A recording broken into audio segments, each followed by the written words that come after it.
What you doing now, Dave? Our AquaHot quit working in the middle of our Florida trip, and what we thought was a quick reset ended up being 2 service calls. We're Dave and Karen from Watts on Wheels. We roll, we camp, and yeah, we play.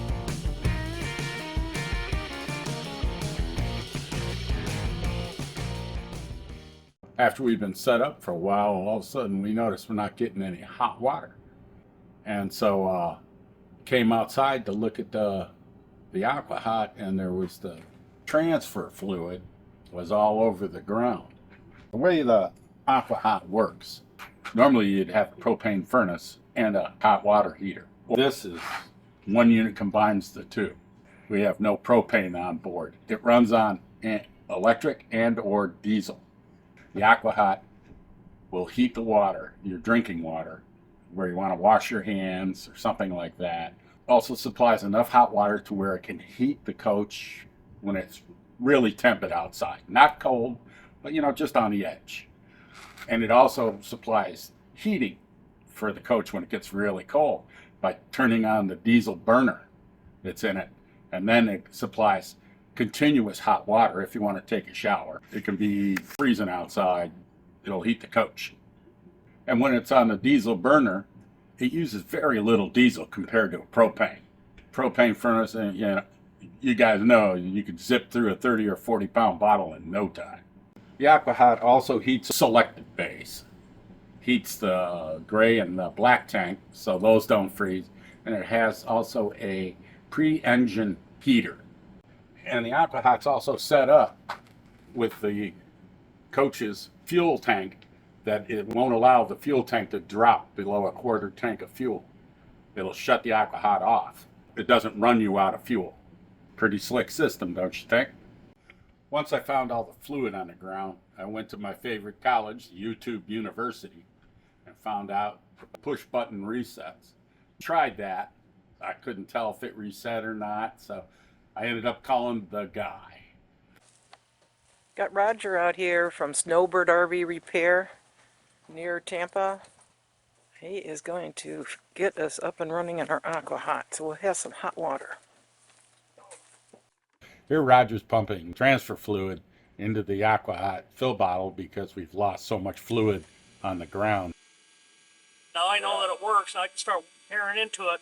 When I fix everything, it should fire right back up. There's a control panel up in here that'll tell you if it's getting power, any defaults that occur, temperature, how everything's running. So Roger, how long you been working on AquaHots? I've been working on AquaHots about 5 years now, exclusively. I am certified. I'm actually a authorized service center, which means I'm required to carry a certain amount of parts to be a service center. And I do warranty work and repairs, whatever it takes. Let's turn on your AquaHot. Sounds good. It's running. We'll see what the fluid level does. You may have had air in your lines when you turned on your heat. And we're going to fire it up and let it do its thing and turn on your heat and get all that fluid circulating in there, and that'll keep you from boiling up. Your circulation pump, and what it does is circulates the water. That keeps your water hot. You got a hot and cold water line in here. It goes in, and it's a coil inside the antifreeze solution that goes through there. So as the cold water goes in, it heats up through the solution and pumps hot water out. Yeah. What these do is pump There's hydronic fluid through There's not a system. freshwater pump in the AquaHot. No. No. Yeah, we're going up. Yeah, we're going up. Oh, that's the air coming out of there, bubbling? Air's coming around, coming into the tank. Air goes up, starts popping out of there. Into the coach are hot, that means your pumps are working, and you're starting to get fluid up into your coach. Then it dumps back into this tank. Right. So as it's circulating, these will start getting hot. Oh. And when they start getting hot, it's telling you got heat, and you'll be able to make sure that And if there's any air in the lines, it should work its way. it's going to work its way through. Okay, now your temperature's starting to climb again, which means you're starting to pump heat, which means you're getting all your fluid in. And I'm guessing that once I shut it off, this thing's just going to start draining off. Can you have too much fluid in it? No, because it'll get to a point and then just drain out like it did. Overall, what do you think of these AquaHots versus like propane heat? If I could put one of these in my coach, I've got a fifth wheel. If I could put one of these in my coach, I would. Yeah. When it gets cold, I'm constantly going and getting my bottles filled. And I've got 40-gallon tanks. Mhm. I'll go through anywhere from 3 to, I think, 6 or 7 in a really cold spell. And we live in Florida. Here, Roger's checking the voltage and the electrical connections to make sure it's operating correctly. Okay, turn your breaker on and turn on the electric. Got more bubbles coming in. That's all the air. That's all the air starting to circulate through the lines. There's a lot coming up in there. Shut down like a good thing or a bad thing? Oh, it's a good thing. It shut down as it was supposed to. Thermostat tripped, your circuit breaker thing. Yeah. And it tripped, so it shut off. So that means it didn't work. Okay, it won't turn on because you got an open in there.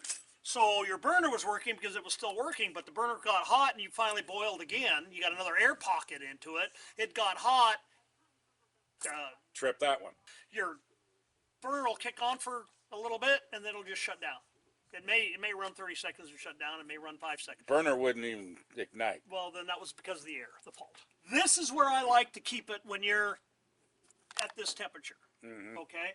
Because when it gets cold, it's going to drop just barely below that cold, most likely, which is when it's been sitting for, 24, 48 hours, 70 degrees, whatever. It'll drop somewhere in there. But I don't want to put too much in it, because if I put too much in it, it heats up, then you're going to Then we're squirting out.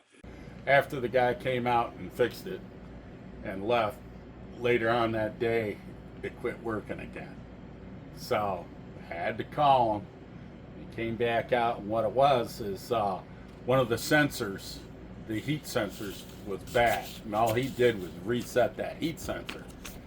And obviously it tripped again, so he had to put a whole new sensor in it the second time around. And once he did that,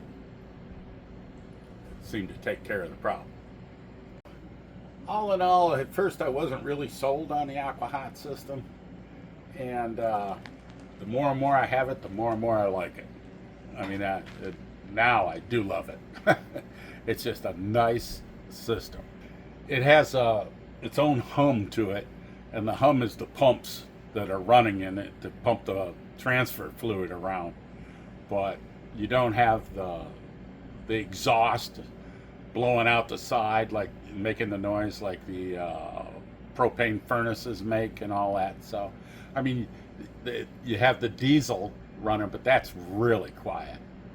It beats going to get propane all the time and all carrying those big bottles around and all that stuff. Nah, this is much easier. Thanks for rolling with Watts on Wheels. Want to help our channel grow? Hit that thumbs up, subscribe, and click that bell, or we'll come Jeep chasing ya. Hey, and leave us a comment. Even a quick hello makes our day. So roll, camp, play, and maybe fix something and have a beer.